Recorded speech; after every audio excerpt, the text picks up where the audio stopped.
Hi hello welcome friends. ఈ వీడియోలో వచ్చేసి ఎస్ఎఫ్ఎంలో first chapter that is financial policy and corporate strategy. ఈ చాప్టర్కి సంబంధించి all study material MTPs RTPs past exams క్వశ్చన్స్ని నేను డిస్కషన్ చేశాను. సో ఈ చాప్టర్కు ముందు మనం డిస్కషన్ చేసే ముందర మనం ఈ చాప్టర్ మొత్తాన్ని నేను ఆల్మోస్ట్ ఒక సినిమా స్టోరీతోని నేను లింక్ చేస్తాను. What is that movie?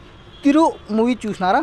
తిరు మూవీలో ఎవరు హీరో? ధనుష్ అండ్ నిత్య మీనన్. వీళ్ళు మెయిన్ రోల్ క్యారెక్టర్స్ అండ్ వీళ్ళకి సపోర్టింగ్కి ఇంకొక ఇద్దరు మెయిన్ క్యారెక్టర్స్ ఉంటారు. వాళ్ళు వచ్చేసి తిరువల తాతయ్య అండ్ తిరువల ఫాదర్. సో ఇక్కడ మొత్తం 4 మెంబర్స్ ఉన్నారు కదా, ధనుష్, నిత్య మీనన్ అండ్ తిరువల తాత అండ్ తిరువల ఫాదర్.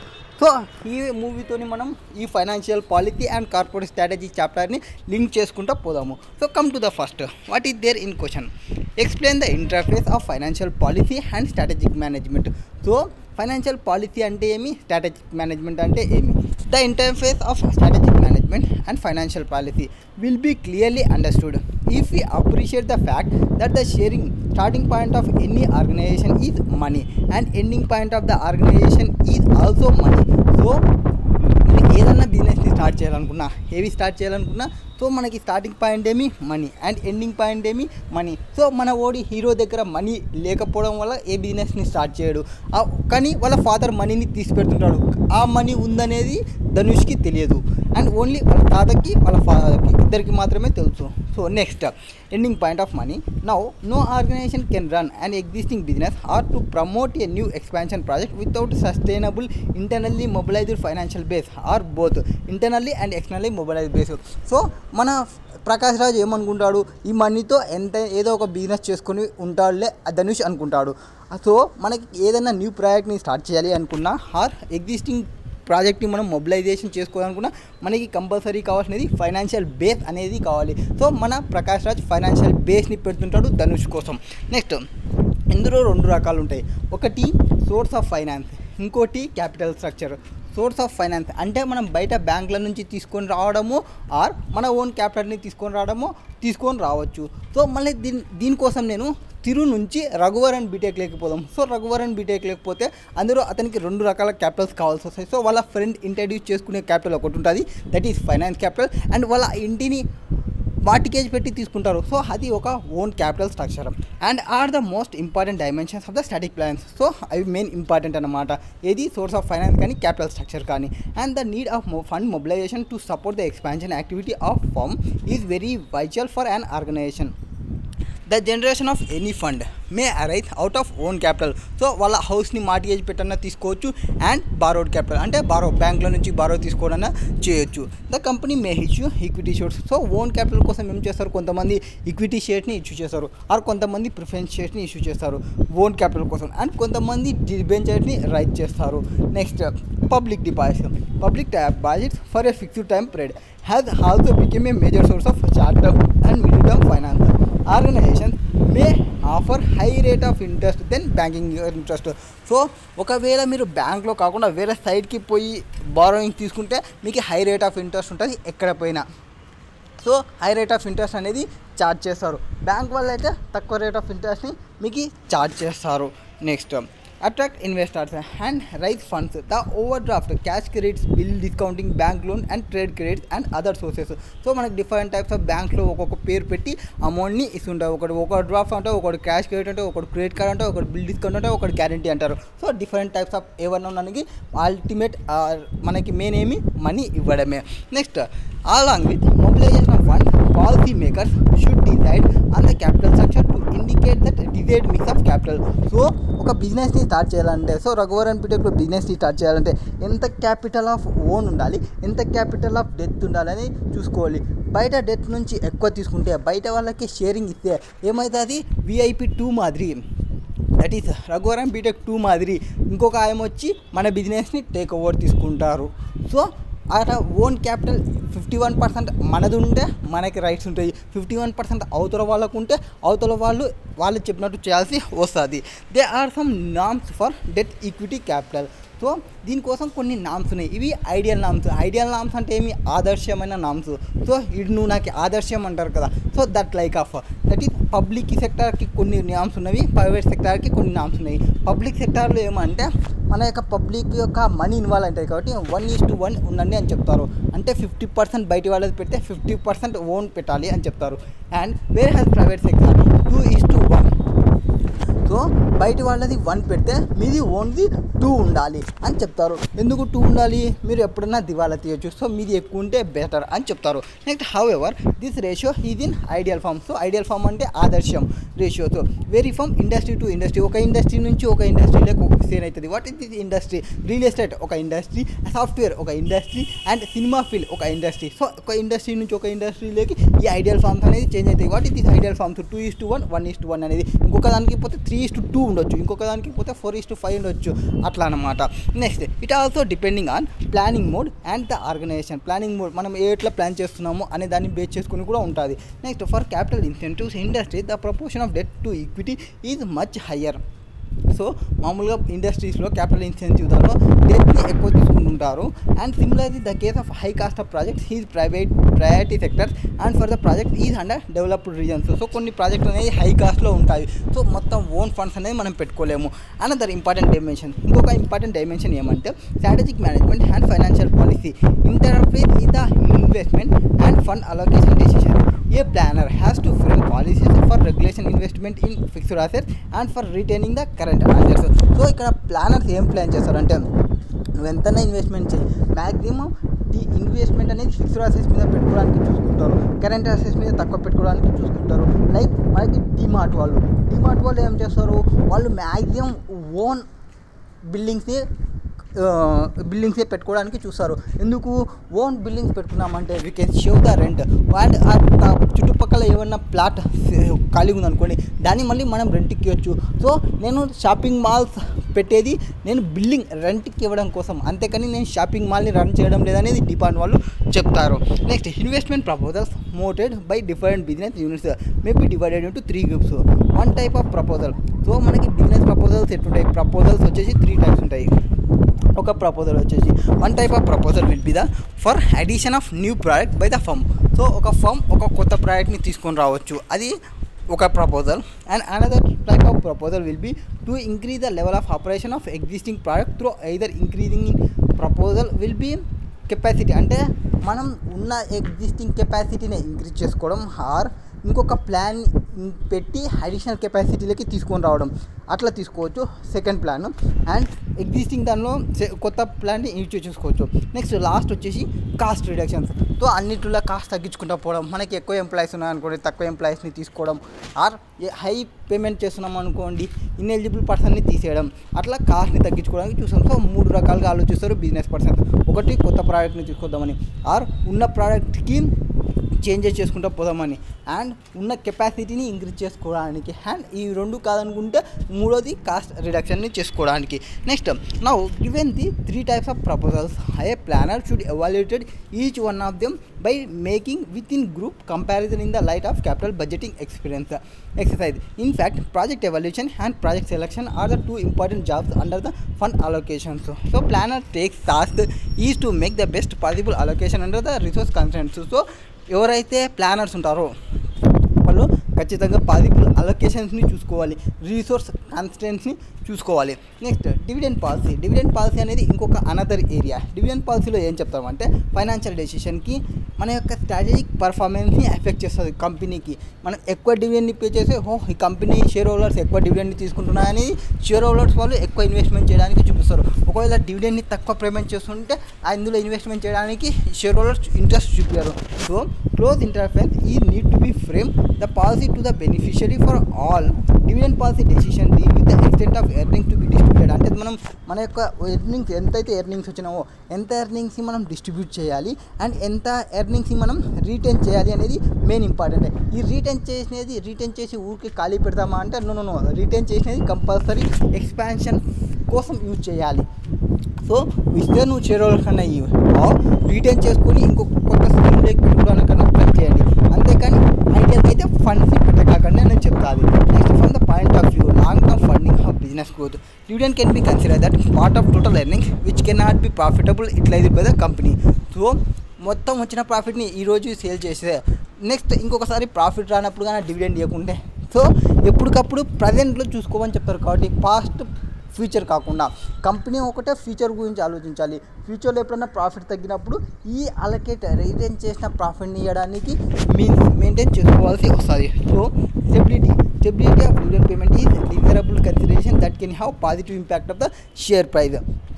ఈరోజు ఎక్కువ ప్రాఫిట్ ఉందని ఈరోజు ఎక్కువ డివిడెండ్ ఇచ్చేసి నెక్స్ట్ ఇయర్ తక్కువ ప్రాఫిట్స్ ఉన్నాయని తక్కువ డివిడెండ్ ఇచ్చేస్తే మన యొక్క షేర్ ప్రైస్ అనేది ఇంపాక్ట్ అవుతుంది. సో షేర్ ప్రైస్ మనకి ఇంపాక్ట్ కాకూడదు అంటే మనం స్టెబిలిటీ అనేది మెయింటైన్ చేయాలి. Next the alternative policy of paying the constant percentage of net earnings may be preferable from point of view both flexibility of the firm and ability of the firm. So మనం ఎట్లా pay చేస్తున్నాం అనే దాన్ని బట్టి మనకి flexibility and ability of firm అనేది ఉంటుంది. And it has give a measure less risk for the investors. So invest చేసే వాళ్ళకి ఇప్పుడు స్టేబుల్గా ఇస్తున్నాం అనుకోండి, ఈ year 10 next 10.5 and next 11 at 11.5 12 అట్లా ఇచ్చుకుంటూ పోతున్నాం అనుకోండి, ఇన్వెస్టర్ కూడా ఒక 5% పెంచుతున్నారు వేరే వాళ్ళతో చూసుకుంటే అని ఒక మైండ్ సెట్ అనేది వచ్చేస్తుంది. Next minimum dividend per share అనేది అండ్ అడిషనల్ డివిడెండ్ అనేది ఉండాలి. ఏదైతే నేను ఇప్పుడు చెప్పినానో 10, 10.5, 11, 11.5, 12 అట్లా ఈ మినిమం అనేది ఇంక్రిమెంట్ అనేది చూపించాలి. Next actual practice investment opportunities and financial needs of the firm and the shareholder preference of dividend against capital gaining resulting out of shares to be taken into consideration of higher arriving of the right dividend policy. Alternatively, cash dividends and stock dividends are also examined while working out the ideal dividend policy that supports and promote corporate strategy of the company. So మీరు always క్యాష్లోనే కాకుండా మీ యొక్క స్టాక్ని తక్కువ డిస్కౌంట్లు చేయడానికి dividend ప్రకారంగా are మీ యొక్క క్యాష్ని dividend ప్రకారంగా ఎట్లా ఇచ్చుకోవాలి, ఇట్లా కార్పొరేట్ స్ట్రాటజీలో కూడా మీరు ఆలోచించుకోవాలి. Next that financial policy of the company cannot be worked out in isolation of other functional policies. It has wider appeal and closer link with the overall organization performance and directions of the growth. So these policies being related to external awareness and about the firm, especially awareness of investor about the firm respect of its internal performance. There is always a process of evaluation active in the mind of current and future stakeholders of the company. As a result of preference and pathology of the company depends significantly on the financial policy. So company యొక్క preference, company యొక్క ప్యాట్రోన్స్, మన యొక్క company యొక్క పర్ఫార్మెన్స్ని base చేసుకుని మన యొక్క significant financial పాలసీని base చేసుకునే ఉంటుంది. సో ఇక్కడ అటెన్షన్ కార్పొరేట్ ప్లానర్స్ యొక్క అటెన్షన్ అనేది డ్రా చేయాలి ఫైనాన్షియల్ పాలసీకి సంబంధించి. So at the later stage financial policy not at the later stage but the during stage of corporating planning కూడా. సో మొత్తం ఇష్యూ చేసినాక కూడా కాదు, ఇష్యూ చేయకముందు కూడా మనం ఆలోచించాలి. Analytical approaches there is very difficult task compared to as usual cause and effect study because corporate strategy is cause and financial policy is effect. Sometimes financial policy is the cause of corporate strategy is effect. మన యొక్క financial base అనేది మన యొక్క corporate స్ట్రాటజీని effect చేస్తాయి. Next write a short note on balancing financial goals versus sustainable growth.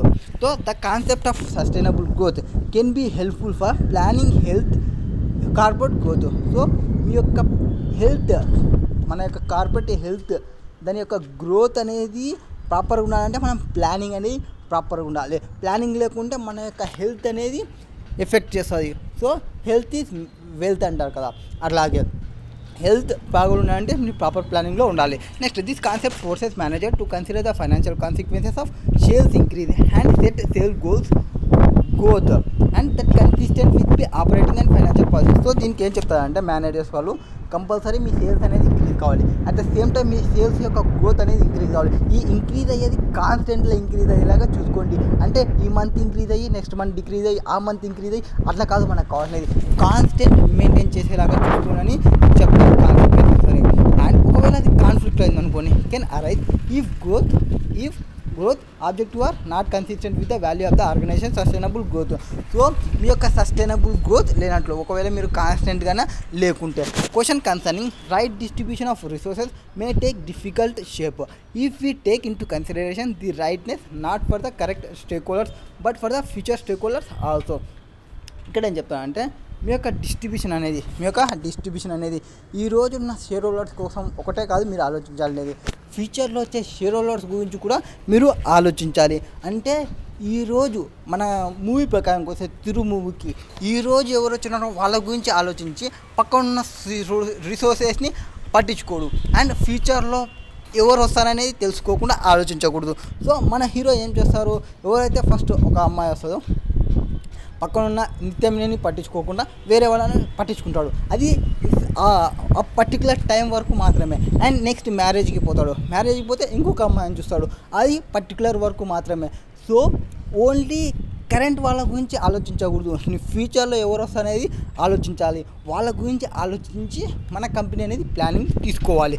Same like that to take an illustration let us refer to fuel industry. So దానికోసం మన హీరోకి వాళ్ళ తాత ఏం చెప్తారు, నేను కరెక్ట్ పర్సన్ని నేను ఇంట్రడ్యూస్ చేసిన but you are choosing a wrong person అని ట్రైన్లో చూపిస్తాడు. అంటే నీ ఫ్యూచర్ ఏంది, ఫ్యూచర్ పర్సన్ ఎవరు అనేది తెలుసుకోవడానికి.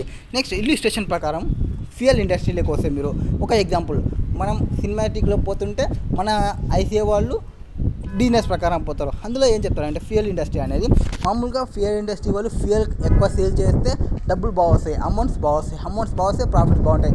బట్ మీరు పెట్రోల్ బంక్ దగ్గర చూడండి, పక్కన మీకు ఏముంటాయంటే save energy, save conservation of oil, save power, అట్లా కొన్ని కొటేషన్ రాసి ఉంటారు. అండ్ అవి ఏమవుతాయంటే సేవ్ ఎనర్జీ, సేవ్ పవర్ అంటే ఏమి, మీరు తక్కువ యూజ్ చేయండి అని. సో వాళ్ళ యొక్క పెట్రోల్ వాళ్ళే తక్కువ యూజ్ చేయండి అని వాళ్ళు చెప్పుకోవడం. సో ఇట్లా చేయడం వల్ల ఏమొస్తుంది అంటే వాళ్ళ యొక్క రిసోర్స్ అనేది ఫ్యూచర్ యూజర్స్కి కూడా ఉపయోగపడతాయి, ఫ్యూచర్ యూజర్స్ కూడా పెట్రోల్ అనేది చూస్తారు అనేది వాళ్ళ యొక్క intention. So there like as once may you notice save fuel campaigns, demarketing campaigns that deviate from the usual approach of sales growth strategy and preaches of conservation of fuel of their use across generation. So this is example for sales growth sales అనేది growth అనేది strategy and preservation of conservation of fuel of their use across generations. వేరే generation కూడా use చేసుకోవడానికి ఆలోచించడానికి. So ఇది only one generation కోసం కాదు నువ్వు ప్లాన్ చేయాల్సినది. సో మన హీరో ఏమి అప్పటికప్పుడు ఇన్స్టెంట్గా ఎవరు బాగుంటే వాళ్ళకి ఆలోచిస్తుంటారు. That is not correct. ఈ ఫ్యూచర్ జనరేషన్ కోసం ఆలోచించేది ఎవరు, వాళ్ళ తాత. సో కరెక్ట్ పర్సన్ ఎవరు అనేది ఆలోచించేది వాళ్ళ తాత, కరెక్ట్ పర్సన్ని ఇంట్రడ్యూస్ చేసేది వాళ్ళ తాత. సో సేమ్ లైక్ యాజ్ మనం కరెంట్ యొక్క స్టేక్ హోల్డర్స్ కోసం కాదు, ఫ్యూచర్ జనరేషన్ కోసం ఆలోచించాలి అన్నమాట. Next, so sustainable growth is important to enterprise long term development. Too fast are too slow will go against the enterprise. So మనం enterprise అనేది long term డెవలప్మెంట్లో ఉండాలి. నువ్వు టూ ఫాస్ట్గా డెసిషన్ తీసుకున్నా ఆ టూ స్లోగా డెసిషన్ తీసుకున్నా, so again is the enterprise growth and development. So financially should play important role in enterprise development. Adapt suitably financial policy initiative to make sure enterprise growth speed close to sustainable growth ratio and have sustainable wealth development. ఈ decision అనేది two fast ఉండకూడదు, two స్లోగా ఉండకూడదు. So మనోనికి అందుకే వాళ్ళ తాత ఇప్పటికప్పుడు చెప్తుంటాడు, అరే నువ్వు లేట్ చేయొద్దు, ఫస్ట్ వచ్చిన ఆమెకి నువ్వు లేట్ చేయదు, వాళ్ళ ఫ్రెండ్స్ మళ్ళీ ట్రై చేస్తారు, నువ్వు చెప్పేయని చెప్తాడు. సో అప్పుడు మన నిత్యమినన్ కూడా చెప్తుంది, మీ తాత నీకన్నా ఫాస్ట్ ఉన్నాడు అనేది. That is too fast. And మనోడు టూ స్లోలో ఉంటాడు. అండ్ టూ స్లో ఉండకూడదు, టూ ఫాస్ట్ ఉండకూడదు. కరెక్ట్ పర్సన్ ఉన్నప్పుడు కరెక్ట్గా చెప్పాల్సి వస్తుంది.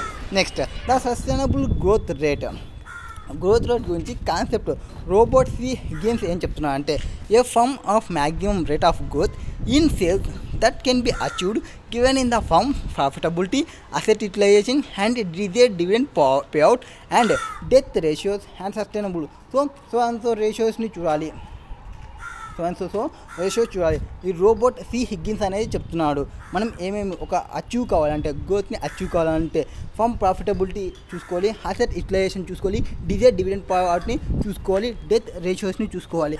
లైక్ దట్ మనకి తిరువులో వాళ్ళ తాత చెప్తాడు, వాడు నిత్యమినానికి ఈమెనే నీ లవర్ అని చెప్తే నో ఆయన నా లవర్ కాదు, నా ఫ్రెండ్ అని చెప్తాడు. అంటే what is mean by love అనేది కొన్ని ఎగ్జాంపుల్ చెప్తారు కదా. సో సేమ్ లైక్ యాజ్ ఇది అనమాట.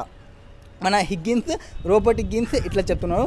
ఆడ లవ్ అంటే వాళ్ళు ఏవైతే పాయింట్స్ చెప్తారో వాళ్ళని కవర్ చేస్తారనమాట. సో ఇవి చూసుకోవాలి మన యొక్క బిజినెస్కి, అక్కడ చెప్పే దానిలో వాళ్ళ పాయింట్స్ని చూసుకోవాలి. Next, sustainable growth rate measure how much a firm can grow without borrowing more money. So నువ్వు ఎంత హ్యాపీగా ఉంటావు నువ్వు మనీ లేకున్నా కానీ. సేమ్ ఆ బిజినెస్లో కూడా నీకు మనీ మెయిన్ ఇంపార్టెంట్ కాదు, ఆ అమ్మాయికి నీ గురించి బాగా తెలుసు, నీకు ఆ అమ్మాయి గురించి బాగా తెలుసు, దట్ ఈజ్ లవ్ అని చెప్తాడు. సేమ్ లైక్ ఎట్ మనకి మనీ ఒకటే మెయిన్ ఇంపార్టెంట్ కాదు, బారోయింగ్స్ ఎక్కువ తీసుకోవడం వల్ల మన బిజినెస్ అనేది ఎఫెక్ట్ అవుతుంది. దట్ ఈస్ VIP 2లో మీరు చూసుకోవచ్చు. Next, after the firm has passed this ratio, it must borrow funds from another source to facilitate growth. Variable typically include the net profit margin of new and existing revenues, the asset turnover ratio, and which is the ratio of sales revenue to total assets. The assets to be beginning of the paid equity and retention ratios. So equity ratio ఎంత, retention ratio ఎంత, and fraction of earnings ఎంత అవన్నీ చూసుకోవాలి. So ఇప్పుడు HGR కోసం ఇది equal to ROE into 1 minus dividend payout ratio చూసుకోండి. Sustainable growth కావాలంటే, so sustainable growth model assumes, so ఒక బిజినెస్ అనేది ఎట్లా ఉండాలనేది అజ్యూమ్ చేసుకుంటుంది.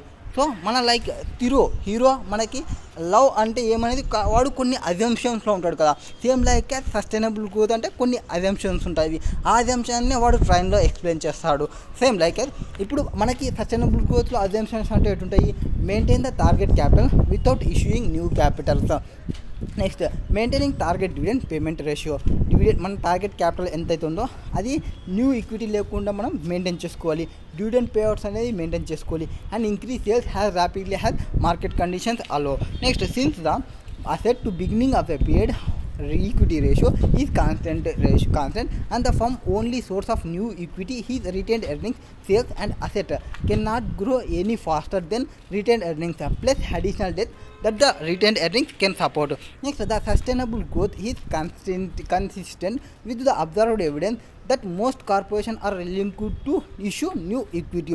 If, however, the firm willing to issue additional equity, there is a principle no financial constraint on its growth rate. Intended sustainable growth ratio formula directly predicted on the returns. So, consistency.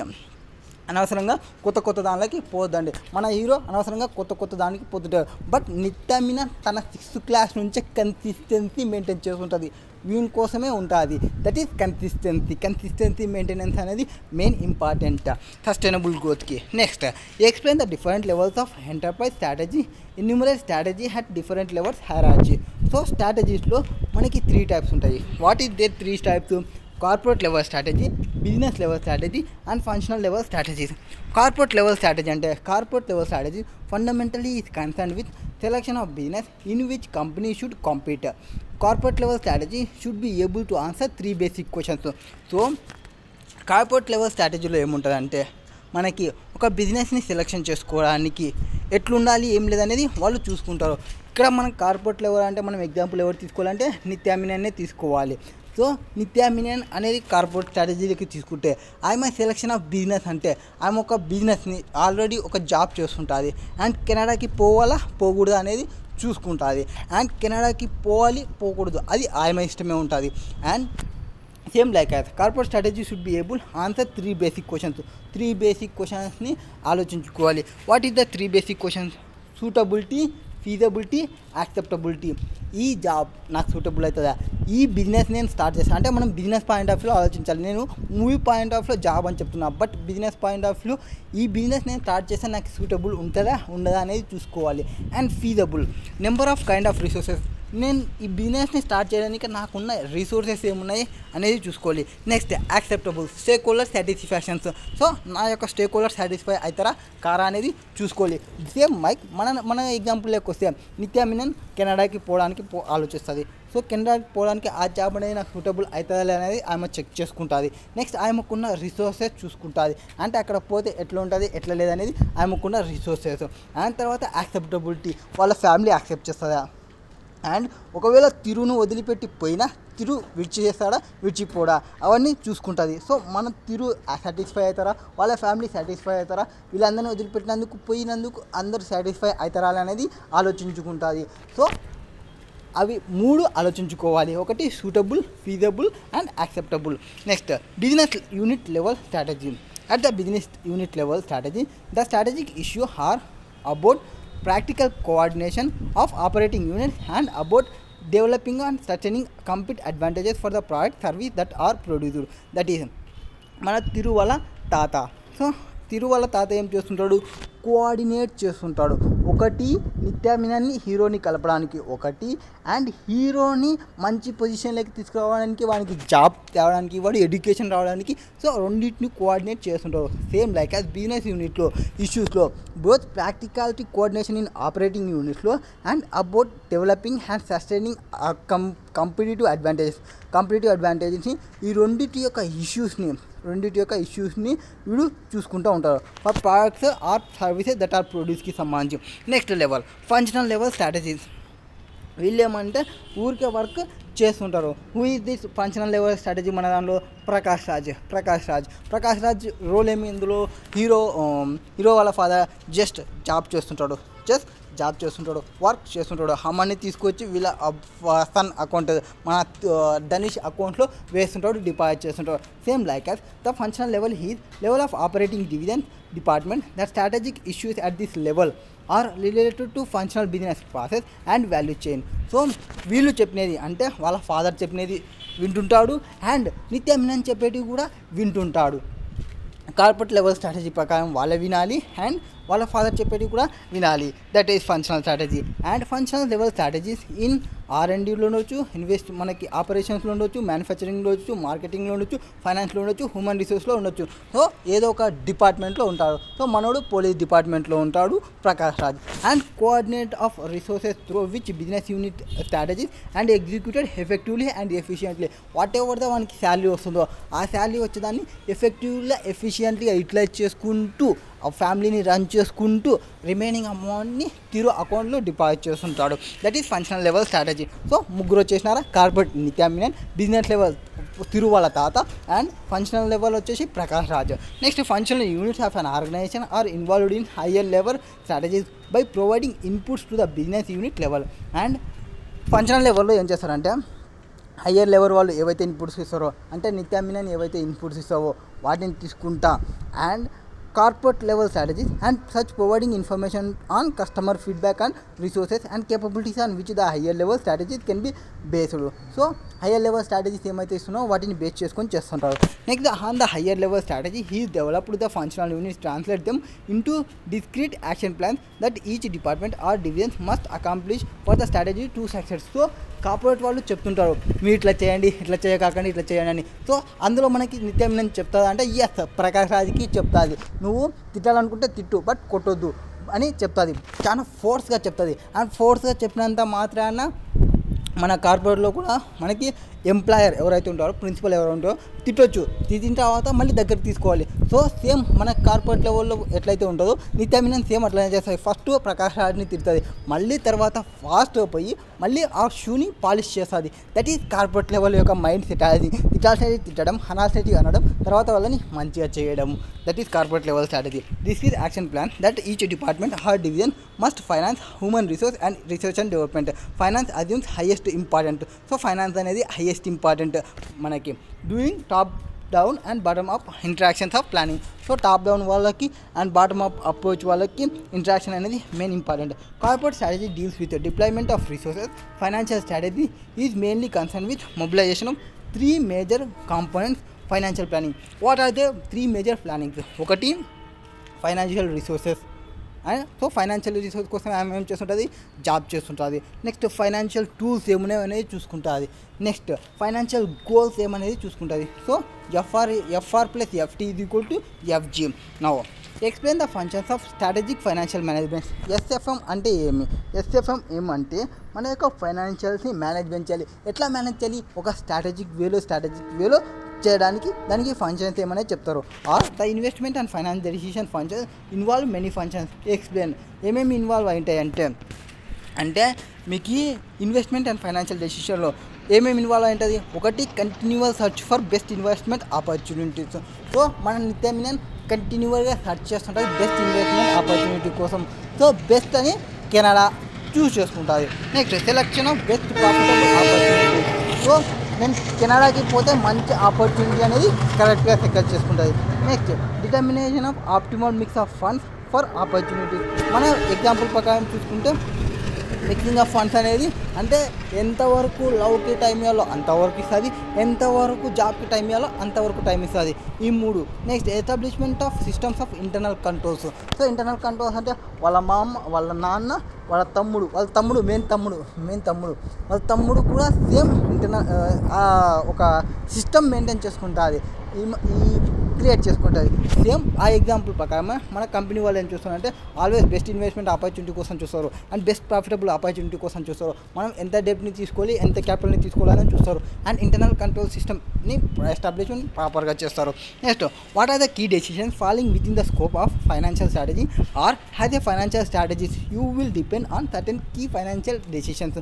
So మనం కొన్ని key financial decisions పైన ఉండాల్సి వస్తుంది. What are that key financial decisions? I love PDF అంటే ఏవవి? I means investment decision పైన, P means portfolio decision పైన. Oh my God, just second year. So దానిపైన చూసుకోవాలి. I and investment decision, P means portfolio decision, D means dividend decision, F means financing decision.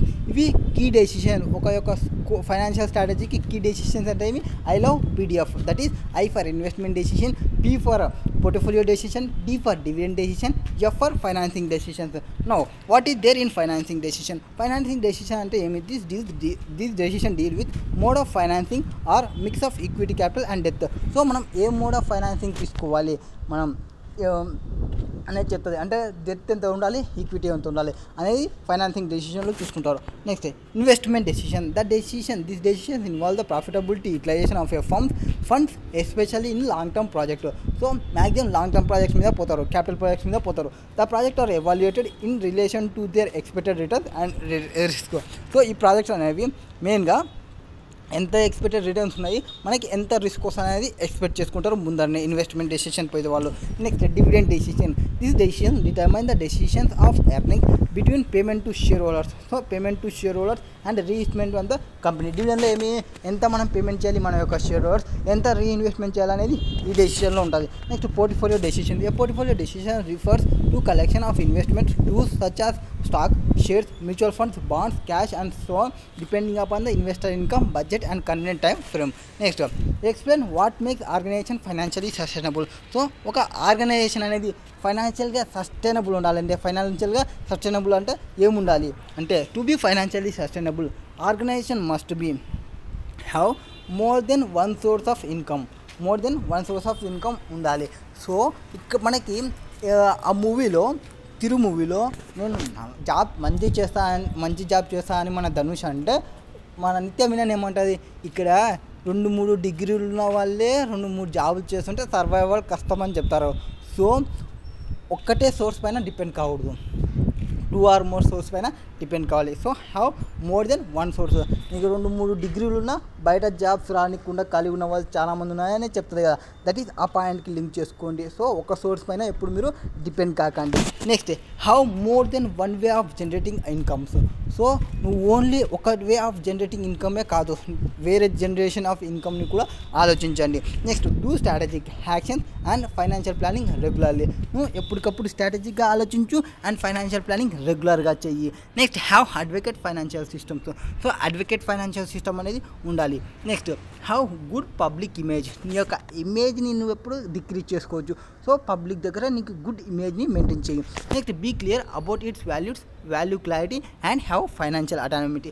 So Nithya Menen ఎట్లయితే కన్ఫర్మ్గా క్లియర్గా ఉంటుందో, love అనేది from 6th class నుంచే ఉంటుంది. అది ఎప్పుడు తెలుస్తుంది మనకి, వాళ్ళ బ్రదర్ వచ్చి తిరుకి చెప్పేంత వరకు తెలీదు, తిరు అంతవరకు చూడడు. సో వాల్యూ క్లారిటీ అనేది ఉండాలి, ఏ దానిపైన clarity is main important. And have financial autonomy. So financial autonomy అంటే హ్యావ్ మంచిగానే జాబ్ చేస్తుంటుంది, మనోనికే క్లారిటీ ఉండదు, ఎవరికి, మన ధనుష్కి. సో ఏమేమి ఉండాలి ఫైనాన్షియల్ సస్టైనబుల్ కావాలంటే, ఒక సోర్స్ ఆఫ్ ఇన్కమ్ ఉండాలి, more than 1 source of income ఉండాలి, more than 1 way of generating income ఉండాలి, అండ్ ఎప్పటికప్పుడు స్ట్రాటజిక్గా యాక్షన్ చేసుకోవాలి, ఎప్పటికప్పుడు ఫైనాన్షియల్ రెగ్యులర్గా ఉండాలి, అండ్ గుడ్ అడ్వకేట్ ఫైనాన్షియల్ సిస్టమ్ని మెయింటైన్ చేయాలి. మన యొక్క పబ్లిక్ ఇమేజ్ అనేది గుడ్ ఉండాలి, అండ్ మన యొక్క వాల్యూస్ పైన మనం క్లారిటీ ఉండాలి, మన యొక్క ఫైనాన్షియల్ అటానమీ పైన క్లియర్గా ఉండాలి. దిస్ ఇస్ ఫస్ట్ చాప్టర్కి సంబంధించి all study material MTPs RTPs past exam క్వశ్చన్ని డిస్కషన్ చేసాము. ది మూవీ లింక్ వచ్చేసి తిరు మూవీ అండ్ మిడిల్లో రఘువరన్ బీటెక్ని కూడా యూజ్ చేసినాను. That is